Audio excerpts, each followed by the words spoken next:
Kemampuan berbahasa Indonesia dan tatanan masyarakat Indonesia masih rendah sehingga perlu ditingkatkan dimulai dari aparatur negara. Harapannya, kemampuan aparatur negara dalam menulis tata naskah dinas maupun surat dinas bisa lebih baik. Demikian diungkapkan Kadis Dikpora Badung Ketut Widya Astika saat membuka lokakarya penggunaan bahasa Indonesia media dalam ruang di Kabupaten Badung.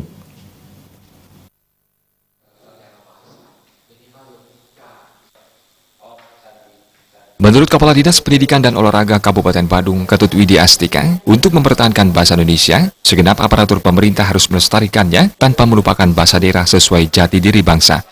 Pihaknya mengapresiasi lokakarya karena dinilai mampu menanamkan sikap positif terhadap bahasa Indonesia. Selain itu, peserta memperoleh pemahaman yang lebih baik dan mengurangi penggunaan bahasa asing. Penggunaan bahasa Indonesia yang baik dan benar akan memberi manfaat maksimal bagi organisasi perangkat daerah OPD masing-masing, terutama dalam menulis surat dan membuat laporan, serta menambah khasanah berbahasa Indonesia. Kegiatan ini akan menjadi sangat strategis dan penting, ya, karena selama ini sudah sangat kita pahami bersama bahwa kemampuan berbahasa Indonesia, kemampuan membaca kita, keseluruhan bangsa Indonesia sangat rendah. Dengan kegiatan ini tentu akan memberikan dampak positif untuk meningkatkan kemampuan berbahasa Indonesia kita. Karena selama ini bahasa Indonesia kita kan tantangannya besar dengan bahasa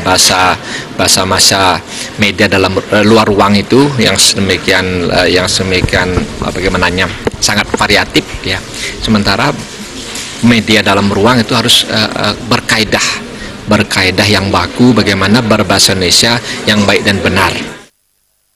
Sementara Kepala Balai Bahasa Provinsi Bali, Wayan Tama mengatakan, lokakarya menggunakan bahasa Indonesia membantu meningkatkan kualitas menyusun surat perjanjian maupun surat dinas lainnya yang diimplementasikan melalui jurnal-jurnal. Dalam hal ini, Badung sebagai daerah pariwisata terdampak dengan masih seringnya penggunaan bahasa asing dalam mempromosikan merek dagang dan nama perumahan. Penggunaan bahasa asing perlu dikurangi, sementara penggunaan bahasa Indonesia atau bahasa daerah lebih dimasyarakatkan.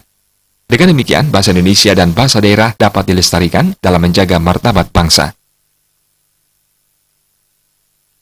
Dalam media luar ruang itu yang di Kabupaten Badung tergolong daerah pariwisata itu sangat marak, masih kami lihat penggunaan bahasa asing untuk menginformasikan merek dagang, produk usahanya, perumahan-perumahan. Marilah kita menyikapi itu, bagaimana kita membangun jati diri kita, bagaimana kita memartabatkan bahasa Indonesia.